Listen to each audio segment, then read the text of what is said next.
저는 그날 일본 요코스카 앞바다에서 제 인생이 완전히 바뀔 줄은 상상도 못했습니다. 한미일 연합훈련 작전 통제실에서 단 한 번의 판단 착오가 수백 명의 생명을 위험에 빠뜨릴 수 있는 순간 한국 해병대 장교와 정면으로 충돌하게 되었기 때문입니다. 서로의 지휘 방식은 너무 달랐고 자존심과 국가에 대한 자부심이 부딪히며 긴장은 극한으로 치달았습니다. 그런데 그 위기 속에서 저는 처음으로 한국이라는 나라의 진짜 힘과 한 남자의 진심을 보게 되었습니다. 그 선택이 저를 귀화와 결혼, 그리고 전혀 예상하지 못했던 인생의 성공으로 이끌게 될 줄 그때의 저는 전혀 알지 못했습니다. 과연 저는 어떤 선택을 했고 그 결정은 제 인생을 어떻게 바꿔놓았을까요? 본 영상은 스토리를 재구성한 이야기입니다. 구독과 좋아요는 구독자님께 행운을 드립니다. 어디서 시청하고 계신지 지역을 댓글로 남겨주세요. 저는 레이첼 밀러 주일미군 제1해군함대 작전장교 대위였습니다. 2025년 10월 요코스카 기지에서 한미일 연합훈련 총괄 작전장교로 임명되었을 때 저는 떨렸습니다. 이번 훈련은 제 경력에서 가장 중요한 평가 대상이었거든요. 새벽 5시부터 작전실에 들어가 모든 데이터를 점검했습니다. 미 해군 12척, 일본 자위대 8척, 그리고 한국 해병대 증원부대 4척까지 총 24척의 함정이 참여하는 대규모 훈련이었습니다. 저는 완벽한 통제를 자부했습니다. 15년간 쌓아온 경험과 시스템에 대한 믿음이 있었으니까요. 그런데 첫 작전 회의에서 모든 것이 어긋나기 시작했습니다. 한국 해병대 박도현 대위가 제 작전 계획서를 보더니 조용히 말했습니다. 이 배치는 실전에서 통하지 않습니다. 저는 순간 당황했습니다. 공개 석상에서 그것도 동맹국 장교가 제 계획을 정면으로 부정한 겁니다. 대위님, 이 계획은 나토 표준 매뉴얼을 기반으로 작성된 겁니다. 제 목소리는 차갑게 식어 있었습니다. 박도연은 흔들림 없이 대답했습니다. 매뉴얼은 이상이고 바다는 현실입니다. 조류와 기상을 고려하지 않으면 30분 안에 대형이 무너집니다. 회의실 분위기가 얼어붙었습니다. 미 해군 마이클 해리스 중령이 냉소를 띤 표정으로 끼어들었습니다. 박 대위, 우리는 70년간 이 방식으로 작전을 수행해 왔습니다. 한국 측이 우리 시스템을 따라주시면 됩니다. 그 순간 저는 박도연의 눈빛이 변하는 걸 봤습니다. 분노가 아니라 실망이었습니다. 박도연은 더 이상 반박하지 않았습니다. 그냥 고개를 끄덕이고 자리에 앉았습니다. 저는 그때 몰랐습니다. 제가 지금 얼마나 오만했는지, 그리고 그 오만이 곧 얼마나 큰 위기를 불러올지를. 회의가 끝나고 복도에서 박도현과 마주쳤습니다. 저는 어색함을 느끼며 말했습니다. 대위님, 아까는 제 의견을 존중해 주셔서 감사합니다. 박도현은 잠시 저를 바라보다가 말했습니다. 존중이 아닙니다. 현실이 증명할 겁니다. 그 말이 무슨 뜻인지 저는 곧 알게 될 운명이었습니다. 훈련 첫날부터 긴장은 계속됐습니다. 마이클 중령은 모든 결정을 미군 중심으로 끌고 갔고 한국 측 의견은 번번이 무시됐습니다. 저 역시 무의식 중에 그 흐름을 따랐습니다. 박도연은 더 이상 반박하지 않았습니다. 대신 묵묵히 자기 팀을 훈련시켰습니다. 어느 날 저녁 우연히 갑판에서 박도현과 마주쳤습니다. 저는 어색한 침묵을 깨기 위해 말을 꺼냈습니다. 대위님, 오늘 훈련은 성공적이었습니다. 박도연은 바다를 바라보며 대답했습니다. 밀러 대위님은 성공의 기준이 뭐라고 생각하십니까? 저는 당연하다는 듯 말했습니다. 계획대로 진행되고 사고 없이 끝나는 것이죠. 박도현이 고개를 돌렸습니다. 저는 전우가 살아 돌아오는 게 성공입니다. 매뉴얼대로 했는데 사람이 죽으면 그건 실패입니다. 그 말이 제 가슴에 꽂혔습니다. 저는 뭐라 대답해야 할지 몰랐습니다. 박도연은 다시 바다를 바라봤습니다. 한국 해병대는 인천 상륙작전 이후 단 한 번도 전우를 포기한 적이 없습니다. 그게 우리 방식입니다. 저는 그제야 깨달았습니다. 박도현이 회의에서 침묵한 이유가 고집이 아니라 책임감 때문이었다는 걸. 다음 날 아침 작전실에서 마이클 중령이 저를 불렀습니다. 밀러 대위, 한국 측과 너무 가까워지지 마세요. 우리는 동맹이지만 지휘 체계는 명확해야 합니다. 저는 고개를 끄덕였지만 마음 한구석이 불편했습니다. 훈련 3일째 작은 사건이 발생했습니다. 일본 자위대 함정이 예정된 위치를 이탈했고 한국 해병대 상륙정이 그 공간을 메웠습니다. 마이클 중령은 화를 냈습니다. 누가 허락했습니까? 이건 명령 위반입니다. 박도현이 침착하게 대답했습니다. 공백을 메우지 않으면 전체 대형이 무너집니다. 현장 판단이었습니다. 마이클은 차갑게 말했습니다. 다음부터는 본부 승인을 받으십시오. 저는 그 순간 박도현의 표정에서 깊은 피로를 봤습니다. 단순한 육체적 피로가 아니었습니다. 신뢰받지 못하는 사람의 지친 눈빛이었습니다. 그날 밤 저는 혼자 작전 데이터를 다시 검토했습니다. 박도현의 판단이 옳았습니다. 만약 공백을 메우지 않았다면 충돌 위험이 있었습니다. 저는 처음으로 제 오만함을 인정해야 했습니다. 하지만 인정하는 것과 행동으로 옮기는 것은 달랐습니다. 저는 여전히 조직의 일원이었고 마이클 중령의 지휘 아래 있었습니다. 과연 저는 언제쯤 진실을 선택할 용기를 낼 수 있을까요? 훈련 5일째 해상 합동 상륙 모의 훈련이 시작됐습니다. 새벽 4시 모든 함정이 지정된 위치로 이동했습니다. 저는 작전 통제실에서 실시간 데이터를 모니터링했습니다. 모든 게 계획대로 진행되는 것처럼 보였습니다. 그런데 오전 7시 32분 갑자기 통신장애가 발생했습니다. 한국 해병대 상륙정 두 척과 연락이 끊긴 겁니다. 저는 즉시 백업 채널을 시도했지만 응답이 없었습니다. 마이클 중령이 다가왔습니다. 상황이 뭡니까? 저는 긴장된 목소리로 보고했습니다. 한국 측 상륙정 두 척 통신 두절입니다. 위치는 마지막 신호 기준 북위 35도 지점입니다. 마이클은 단호하게 말했습니다. 매뉴얼대로 진행하십시오. 30분 내 복구 안 되면 철수 명령입니다. 그때 박도현이 작전실로 들어왔습니다. 중령님, 철수는 안 됩니다. 저 해역은 조류가 빠릅니다.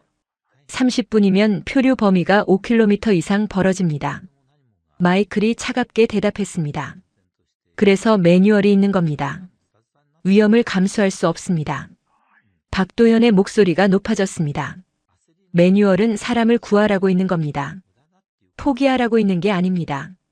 저는 두 사람 사이에 서서 결정을 내려야 했습니다. 제 머릿속은 복잡했습니다.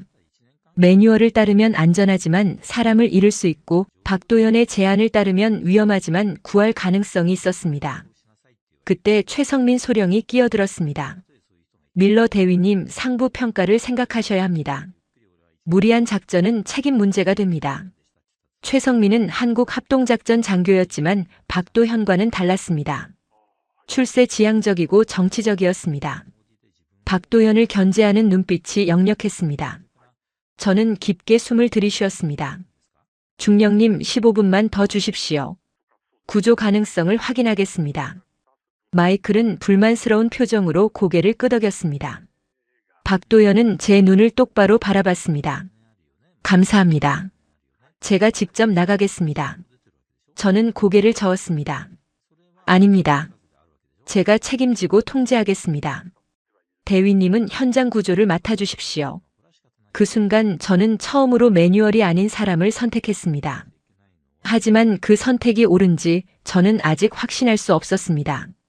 시간은 째깍째깍 흘러가고 있었습니다. 과연 15분 안에 기적이 일어날 수 있을까요? 박도현은 즉시 구조팀을 편성했습니다. 한국 해병대 고속정 한 척과 헬기 1대가 출동 준비를 마쳤습니다. 저는 작전실에서 기상 데이터와 해류 정보를 실시간으로 분석했습니다. 그런데 상황이 예상보다 나빴습니다. 북서쪽에서 저기압이 빠르게 접근하고 있었고 파고가 3m까지 높아질 가능성이 있었습니다. 마이클 중령이 다시 압박했습니다. 밀러 대위, 기상이 악화되고 있습니다. 지금 철수 명령을 내리십시오. 저는 화면을 응시하며 대답했습니다. 중령님, 박 대위가 현장에 도착했습니다. 조금만 더 기다려 주십시오. 무전기에서 박도현의 목소리가 들려왔습니다. 통제실, 여기는 구조팀입니다. 표류 중인 상륙정 한 척 발견했습니다. 승무원 6명 전원 무사합니다. 저는 안도의 한숨을 내쉬었습니다. 하지만 기쁨도 잠시 박도현이 다시 보고했습니다. 두 번째 상륙정은 아직 발견 못했습니다. 수색 범위를 확대하겠습니다. 마이클이 소리쳤습니다. 안 됩니다. 즉시 철수하십시오. 기상 악화로 헬기 운용이 위험합니다. 저는 결정을 내려야 했습니다. 이번에는 진짜 위험한 선택이었습니다. 박도현과 구조팀까지 위험에 빠뜨릴 수 있었습니다. 저는 무전기를 잡았습니다. 박대위, 상황이 어떻습니까? 박도현의 목소리는 침착했습니다. 파고 2.5m, 시정 3km입니다. 수색 가능합니다. 10분만 더 주십시오. 저는 마이클을 바라봤습니다. 그의 얼굴은 굳어 있었습니다. 저는 말했습니다. 박대위 10분 드리겠습니다. 하지만 위험하다고 판단되면 즉시 철수하십시오. 마이클이 차갑게 말했습니다. 밀러 대위, 이 결정에 대한 책임은 당신이 집니다. 저는 고개를 끄덕였습니다. 알고 있습니다, 중령님. 7분이 지났습니다. 파고가 3m를 넘어섰습니다. 헬기 조종사가 보고했습니다. 통제실, 기체 흔들림이 심합니다. 더 이상 적어도 비행이 어렵습니다. 저는 손에 땀이 났습니다. 8분째 박도현의 목소리가 들려왔습니다. 통제실, 두 번째 상륙정 발견했습니다. 승무원 5명 전원 무사 구조 중입니다. 저는 그 순간 눈물이 날 뻔했습니다. 하지만 아직 끝이 아니었습니다. 구조팀이 무사히 돌아와야 진짜 성공이었습니다. 20분 후 박도현과 구조팀이 기지로 귀환했습니다. 11명 전원 무사했습니다. 저는 부두에서 박도현을 기다렸습니다. 박도현이 배에서 내렸을 때 저는 달려가서 말했습니다. 대위님, 정말 수고하셨습니다. 박도현은 피곤한 얼굴로 웃으며 말했습니다. 밀러 대위님이 믿어주셨기에 가능했습니다. 감사합니다. 그 순간 저는 깨달았습니다. 신뢰가 무엇인지, 책임이 무엇인지. 하지만 이 성공이 모두를 기쁘게 하지는 않았습니다. 어떤 사람들은 이미 다른 계산을 하고 있었습니다. 사고 수습 후 24시간 뒤 공식 평가 회의가 열렸습니다. 저는 구조작전의 성공을 보고할 준비를 했습니다. 하지만 회의실 분위기는 이상했습니다. 마이클 중령이 먼저 발언했습니다. 이번 사고는 초기 대응의 문제였습니다. 미 해군의 신속한 판단과 백업 시스템 덕분에 인명피해를 막을 수 있었습니다. 저는 깜짝 놀랐습니다. 그건 사실과 달랐습니다. 구조작전은 박도현과 한국 해병대가 주도했습니다. 저는 손을 들었습니다. 중령님, 보고 내용의 수정이 필요합니다. 구조작전은 한국 해병대 박도현 대위가 직접 지휘했고 마이클이 제 말을 끊었습니다. 밀러 대위, 총괄 지휘는 우리가 했습니다. 세부 실행은 중요하지 않습니다. 저는 그 순간 마이클의 의도를 알았습니다. 공을 미국 쪽으로 돌리려는 겁니다. 한국 측 성과를 축소하려는 겁니다. 저는 불편했지만 입을 다물었습니다. 조직의 논리가 진실보다 강했습니다. 그때 최성민 소령이 발언했습니다. 사실 박도현 대위의 판단에는 위험 요소가 많았습니다. 만약 기상이 더 악화되었다면 구조팀까지 위험했을 겁니다. 저는 최성민을 바라봤습니다. 같은 한국 군인인데 왜 박도현을 깎아내리는 걸까요? 박도현은 조용히 앉아 있었습니다. 반박하지 않았습니다. 표정도 변하지 않았습니다. 회의가 끝나고 저는 복도에서 박도현을 붙잡았습니다. 대위님, 왜 아무 말도 안 하셨습니까? 사실을 말씀하셔야죠. 박도현은 쓸쓸하게 웃었습니다. 밀러 대위님, 진실은 결과가 증명합니다. 말로 하는 게 아닙니다. 저는 답답했습니다. 하지만 이건 불공평합니다. 대위님의 공로인데. 박도현이 제 어깨에 손을 얹었습니다. 저는 공로가 중요한 게 아닙니다. 전우들이 살아 돌아온 게 중요합니다. 그걸로 충분합니다. 저는 그날 밤 잠을 이룰 수 없었습니다. 정의감과 조직 논리 사이에서 저는 흔들렸습니다. 제가 옳다고 생각하는 것과 제가 해야 하는 것이 달랐습니다. 다음 날 아침 마이클 중령이 저를 불렀습니다. 밀러 대위 훈련이 끝나면 하와이 태평양 함대 사령부로 발령이 예정되어 있습니다. 핵심 보직입니다. 축하합니다. 저는 고개를 끄덕였지만 기쁘지 않았습니다. 이게 정말 제가 원하던 성공일까요? 저는 어느새 거울을 보며 제 모습이 낯설게 느껴졌습니다. 정의를 지키려던 군인이 언제부터 조직의 톱니바퀴가 되어버린 걸까요? 훈련은 계속됐지만 저는 박도연을 다른 눈으로 보기 시작했습니다. 단순히 동맹국 장교가 아니라 한 사람으로서. 어느 날 저녁 박도연이 저를 갑판으로 불렀습니다. 밀러 대위님, 잠깐 시간 괜찮으십니까? 저는 따라 나갔습니다. 해가 지고 있었고 바다는 고요했습니다. 박도연이 말했습니다. 제 이야기를 좀 해도 될까요? 저는 고개를 끄덕였습니다. 박도연은 부산 출신이었습니다. 할아버지는 6.25 전쟁 참전 용사였고 아버지는 베트남전 참전 군인이었습니다. 3대가 군인 집안이었습니다. 할아버지는 전쟁 중에 전우 3명을 업고 나오셨습니다. 총알이 빗발치는데 혼자 돌아갈 수 없다고 하셨죠. 그게 한국 해병 때입니다. 박도연의 목소리는 차분했지만 단단했습니다. 아버지는 베트남에서 부상당한 미군 병사를 구하셨습니다. 동맹은 말이 아니라 행동이라고 가르쳐 주셨습니다. 저는 그제야 이해했습니다. 박도연에게 군인은 직업이 아니라 신념이었습니다. 저는 어릴 때부터 배웠습니다. 나라를 지키는 건 명예가 아니라 책임이라고. 전우를 지키는 건 의무가 아니라 마음이라고. 저는 물었습니다. 대위님은 후회하신 적 없으세요? 이렇게 힘든 길을 선택한 것을. 박도연이 웃었습니다. 매일 힘듭니다.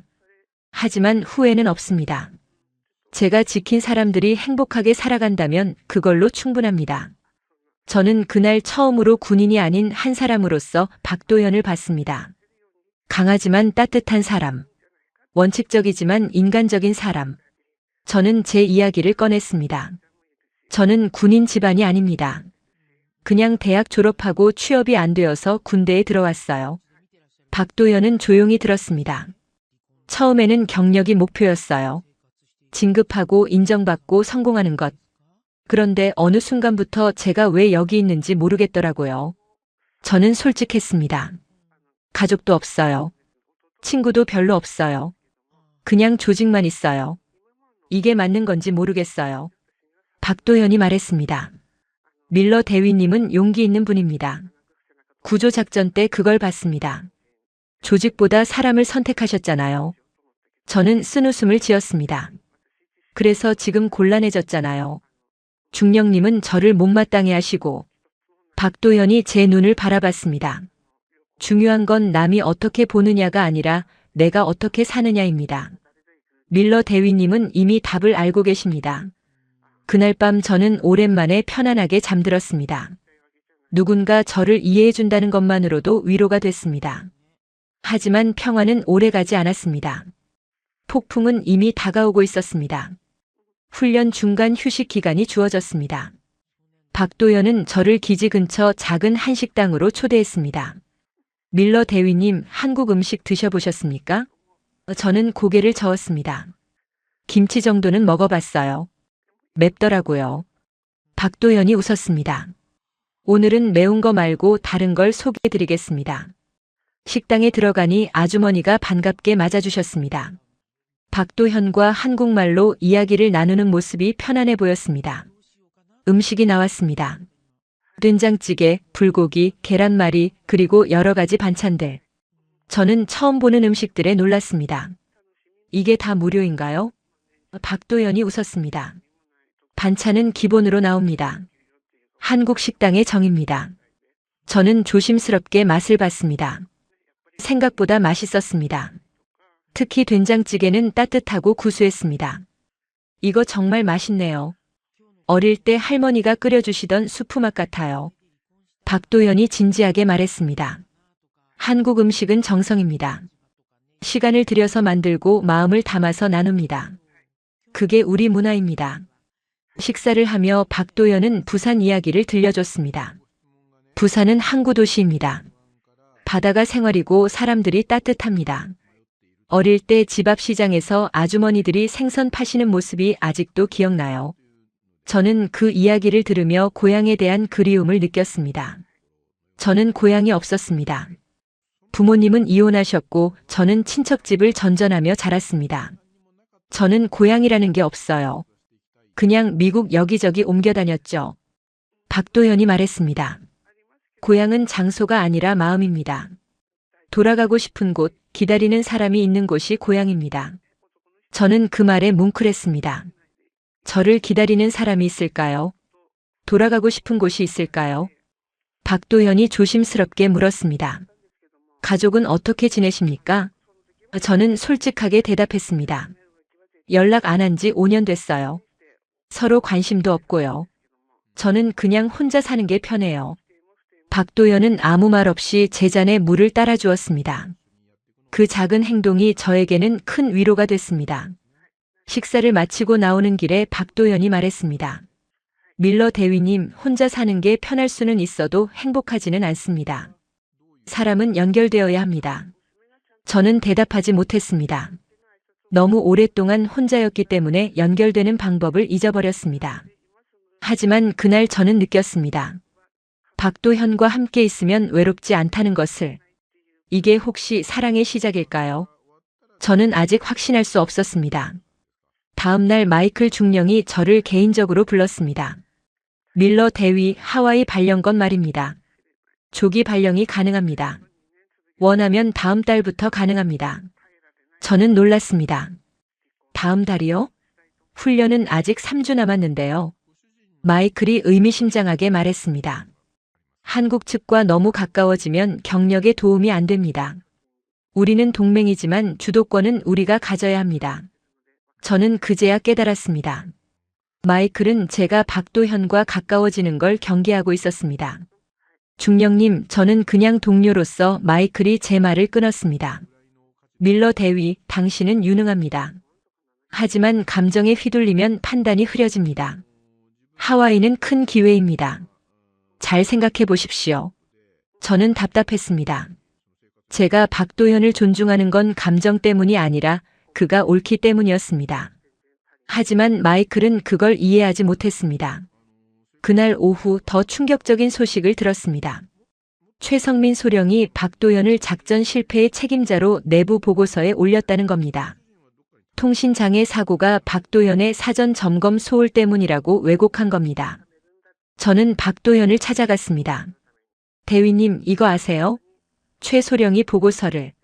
박도현은 담담하게 대답했습니다. 압니다. 어제 통보받았습니다. 저는 화가 났습니다.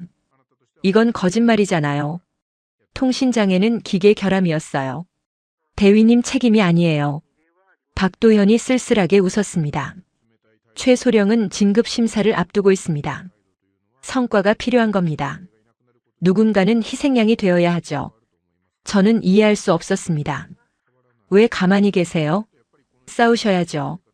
박도현이 고개를 저었습니다. 싸워서 이길 수 없습니다.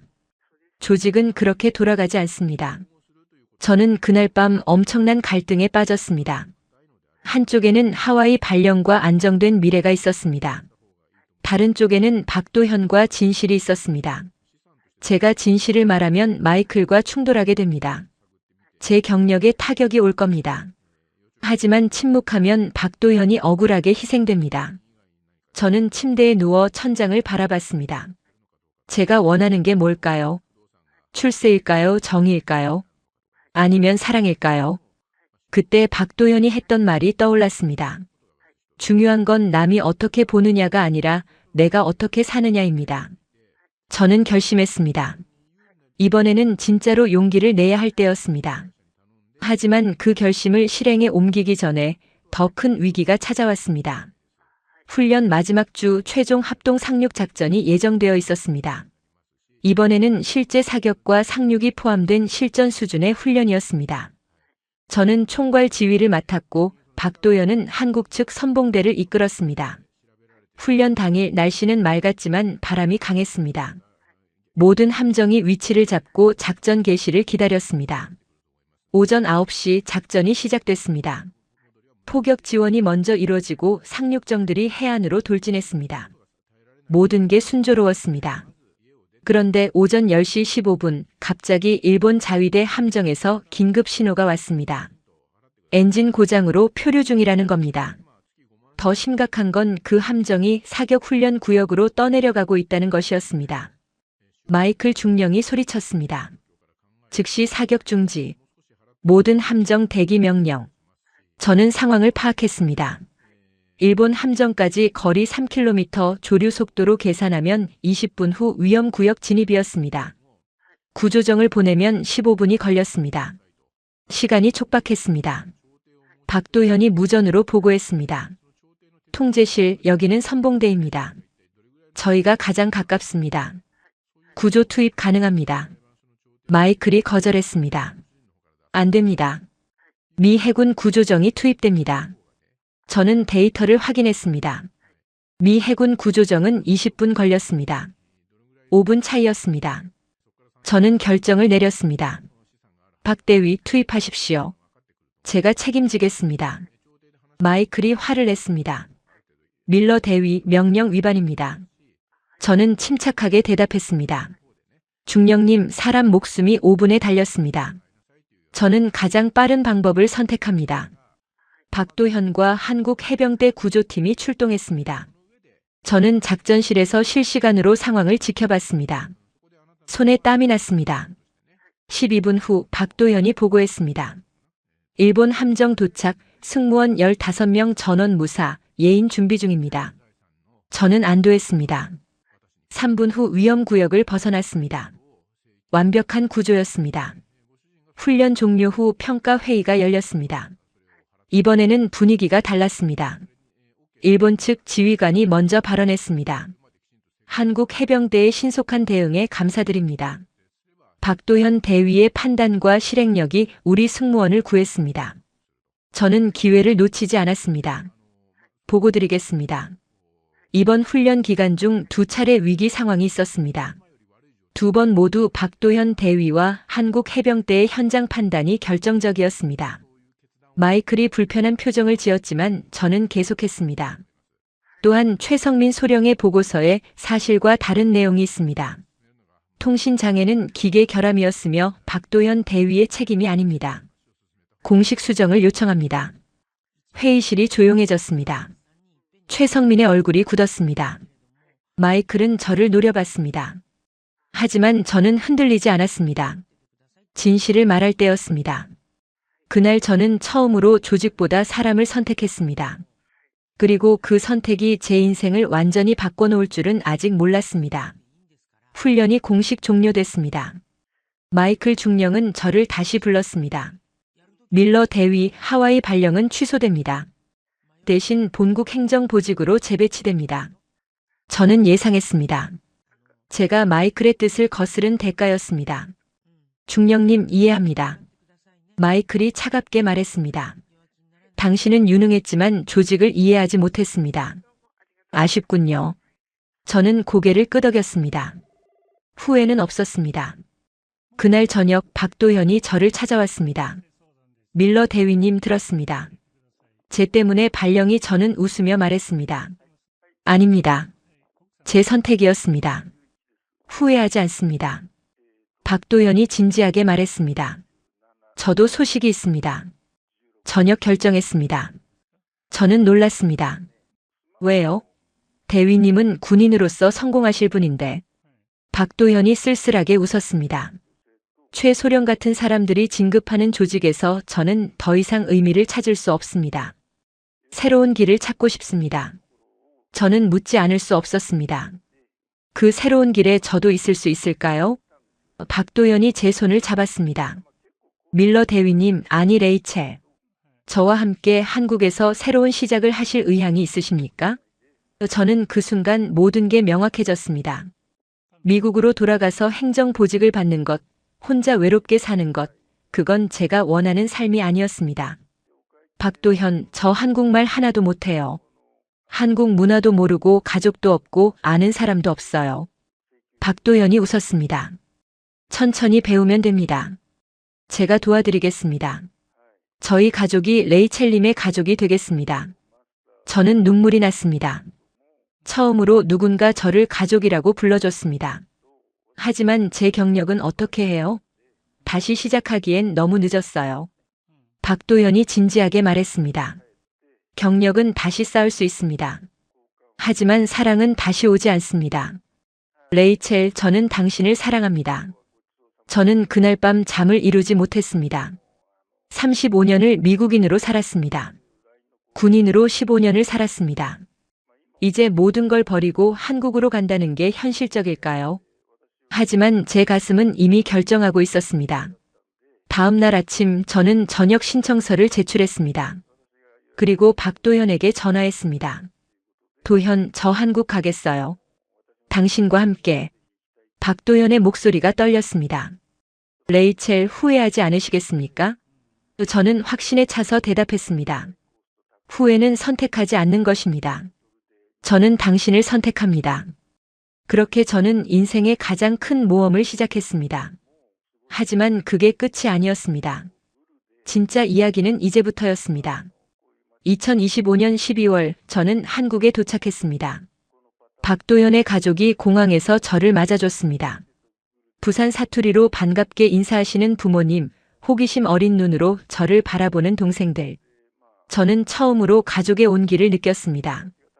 귀화 절차를 시작했습니다. 한국어를 배우고 한국 문화를 익히고 한국 사회를 이해하기 시작했습니다. 쉽지 않았습니다. 한국어는 어려웠고 문화는 낯설었습니다. 하지만 포기하지 않았습니다. 박도현과 가족들이 옆에 있었습니다. 2026년 1월 저는 한국 국적을 취득했습니다. 새로운 이름을 받았습니다. 김나현. 한국인 김나현으로 다시 태어났습니다. 3월 서울에서 결혼식을 올렸습니다. 화려하지 않았지만 따뜻했습니다. 박도현의 전우들이 축하해줬고 부산에서 온 친척들이 음식을 나눠줬습니다. 저는 웨딩드레스를 입고 생각했습니다. 이게 진짜 가족이구나. 결혼 후 박도현과 저는 새로운 사업을 구상했습니다. 해양안전솔루션 기업이었습니다. 박도현의 현장 경험과 제 작전 시스템 지식을 결합한 아이디어였습니다. 처음에는 작은 사무실에서 시작했습니다. 직원 5명, 자본금 5천만 원. 모든 게 불확실했습니다. 하지만 우리는 믿었습니다. 한국의 기술력과 시스템을 믿었습니다. 첫 계약은 부산항만공사였습니다. 소형 선박 안전 관제 시스템을 납품했습니다. 성공적이었습니다. 소문이 났고 다른 항만에서도 연락이 왔습니다. 사업이 성장했습니다. 인천항, 울산항, 광양항으로 확대됐습니다. 직원이 50명으로 늘었습니다. 매출이 10억, 30억, 50억으로 올랐습니다. 2025년 12월 저는 첫째 딸을 낳았습니다. 이름은 박서연. 한국 이름이었습니다. 딸을 안고 저는 울었습니다. 행복의 눈물이었습니다. 제가 이런 행복을 누릴 자격이 있을까요? 사업은 계속 성장했습니다. 해외로도 진출했습니다. 동남아시아, 중동, 유럽까지. 한국의 기술력이 세계로 뻗어나갔습니다. 연매출 100억 원을 달성했습니다. 저는 놀라웠습니다. 5년 전만 해도 저는 미국 군인이었습니다. 경력도 불확실하고 미래도 막막했습니다. 그런데 지금은 성공한 기업인이었고 행복한 엄마였고 사랑받는 아내였습니다. 박도현이 말했습니다. 라현, 후회하지 않죠? 저는 웃으며 대답했습니다. 단 한순간도 후회한 적 없어요. 당신을 만난 건 제 인생 최고의 행운이에요. 우리는 사회공헌 활동도 시작했습니다. 해양안전교육, 어촌 지원, 퇴역 군인 재취업 프로그램. 받은 만큼 나누고 싶었습니다. 한국이 저에게 준 기회를 다른 사람들에게도 주고 싶었습니다. 하지만 모든 게 순탄했던 건 아닙니다. 다음 이야기에서 저는 마지막 선택을 해야 했습니다. 2026년 1월 저는 서울 사무실에서 딸 서연이와 함께 있었습니다. 이제 서연이는 엄마 아빠와 눈을 맞추며 웃고 있습니다. 이제 저는 김나현이었습니다. 레이첼 밀러는 과거의 이름이었습니다. 그날 박도현이 들어왔습니다. 라현, 미국 대사관에서 연락 왔어요. 저는 놀랐습니다. 무슨 일이에요? 박도연이 편지를 건넸습니다. 미 해군 태평양 사령부에서 온 초청장이었습니다. 한미 해양 안전 협력 프로젝트 자문위원 제안이었습니다. 저는 복잡한 감정이 들었습니다. 미국은 제 고향이었습니다. 하지만 이제 한국이 제 집이었습니다. 도현, 이거 받아들여야 할까요? 박도연이 웃었습니다. 라현, 당신이 결정하세요. 저는 당신을 믿어요. 저는 며칠을 고민했습니다.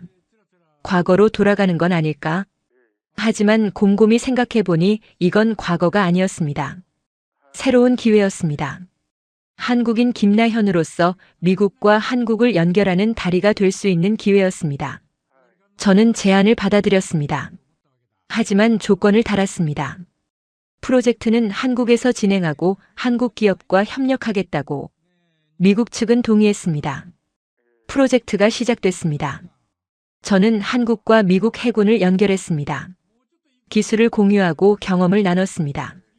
예전에는 미국 중심이었다면 이제는 평등한 파트너십이었습니다. 어느 날 회의에서 마이클 해리스를 다시 만났습니다.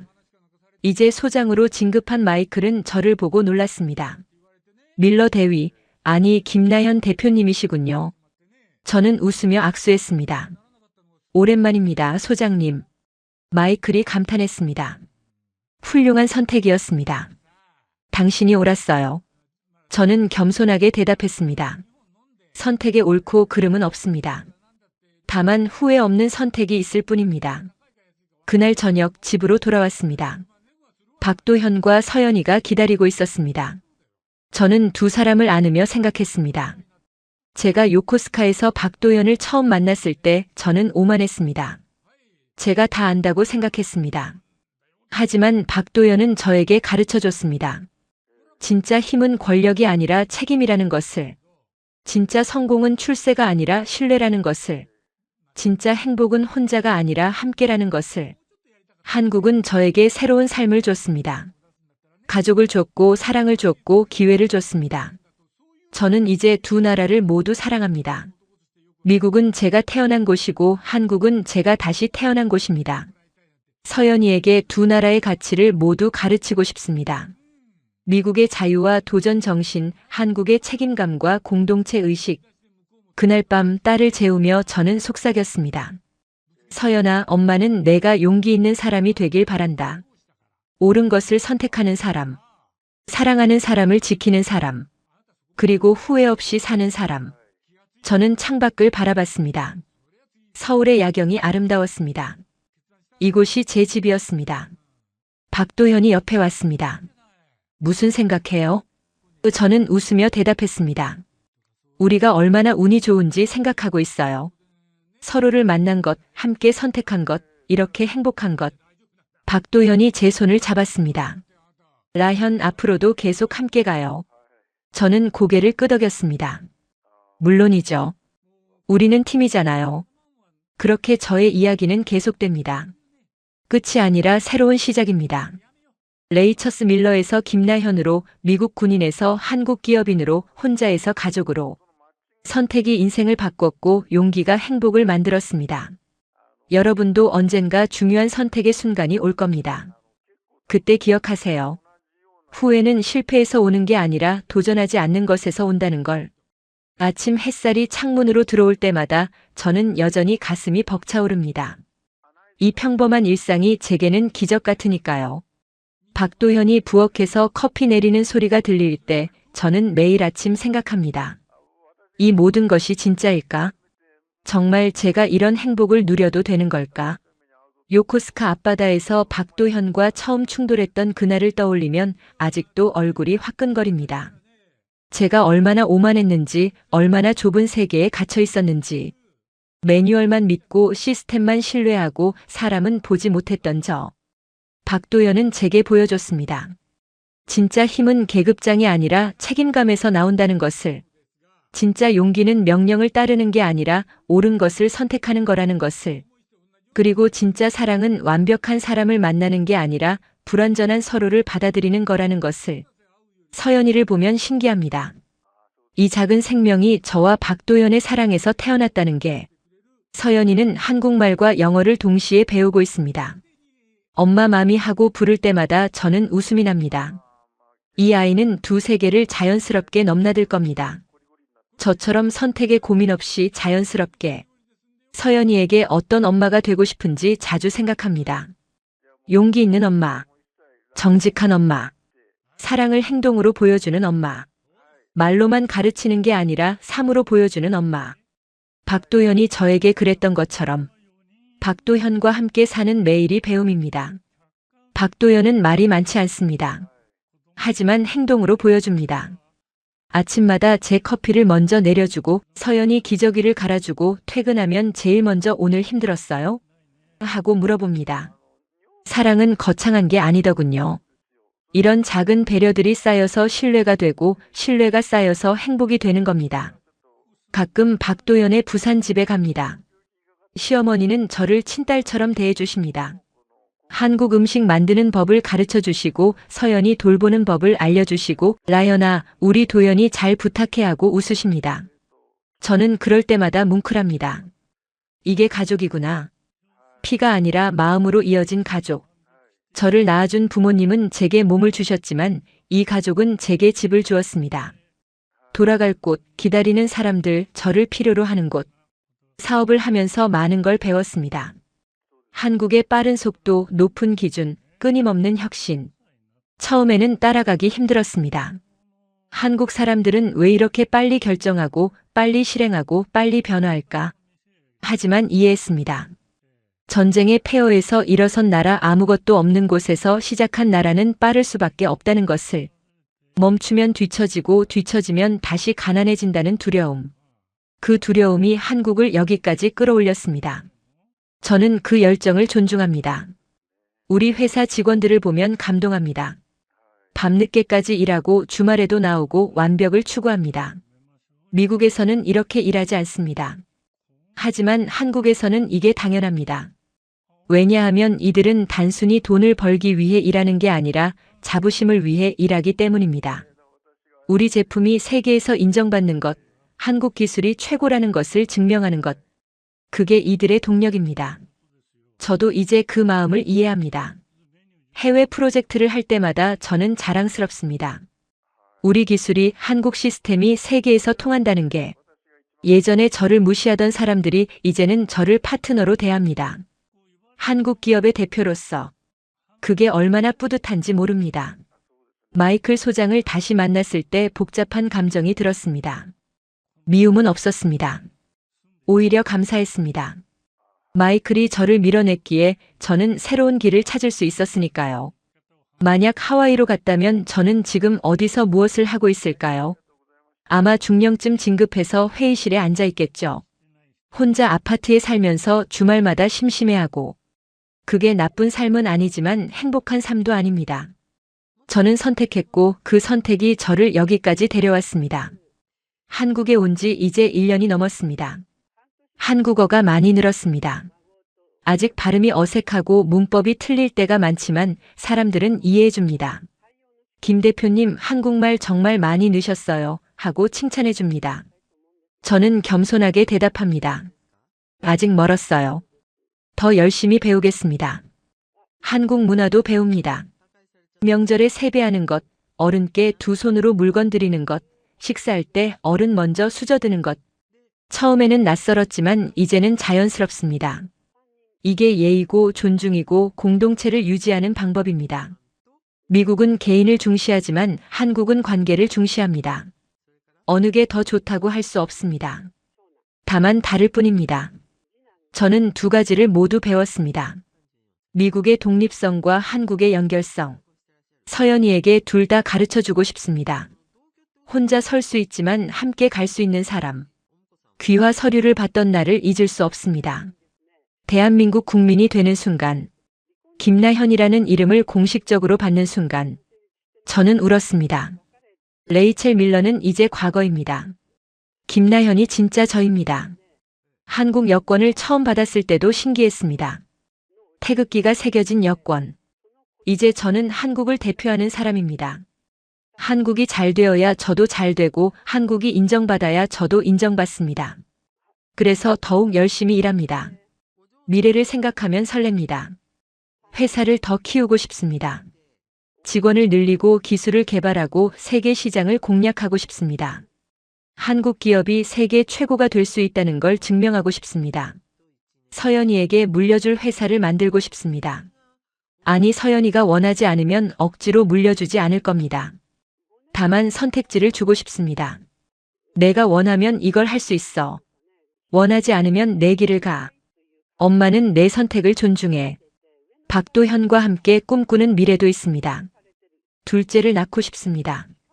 서연이에게 동생을 만들어주고 싶습니다. 제가 외롭게 자랐기에 서연이는 형제와 함께 자라면 좋겠습니다. 부산에 작은 집도 사고 싶습니다. 주말마다 바다 보러 가고 시부모님 자주 뵙고 서연이가 할아버지 할머니와 추억 쌓으면 좋겠습니다. 박도현과 함께 늙어가는 상상을 합니다. 머리가 하얗게 새고 주름이 깊어지고 손주들 보는 날. 그날도 우리는 손잡고 바다를 걸을까요? 여보, 우리 잘 살았지? 하고 물으면 박도현은 뭐라고 대답할까요? 당연하죠. 당신과 함께였으니까요 하고 웃을 것 같습니다. 한국에 대한 감사는 말로 다 표현할 수 없습니다. 이 나라는 저에게 두 번째 인생을 주었습니다. 버려진 사람을 받아주고 외로운 사람에게 가족을 주고 방황하는 사람에게 방향을 주었습니다. 저는 한국을 사랑합니다. 이 땅의 사계절, 이 나라의 음식, 이 사람들의 따뜻함. 길거리에서 모르는 사람이 서연이 보고 아이고 예쁘다 하고 웃어주는 것, 식당 아주머니가 반찬 더 주시는 것, 택시 기사님이 조심히 가세요 하고 인사하는 것. 이 모든 작은 친절들이 쌓여서 제게는 큰 사랑이 되었습니다. 가끔 미국 친구들에게 연락이 옵니다. 레이첼 잘 지내? 저는 대답합니다. 응, 정말 잘 지내. 행복해. 그들은 놀랍니다. 한국에서? 정말? 저는 확신을 가지고 말합니다. 응, 여기가 내 집이야. 내 가족이 있고 내 일이 있고 내 미래가 있어. 후회하냐고 물으면 저는 웃습니다. 단 1초도 후회 안 해. 이게 내 인생 최고의 결정이었어. 요즘 생각하는 게 있습니다. 저처럼 한국에서 새로운 삶을 시작하려는 외국인들을 돕고 싶습니다. 언어, 문화, 취업, 정착. 제가 겪었던 어려움을 다른 사람들은 조금 덜 겪으면 좋겠습니다.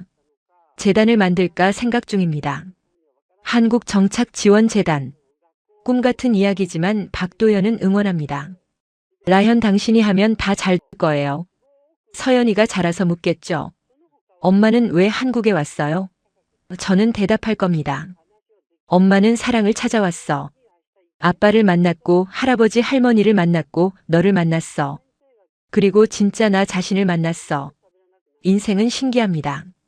계획대로 되지 않지만 그게 더 좋을 때가 있습니다.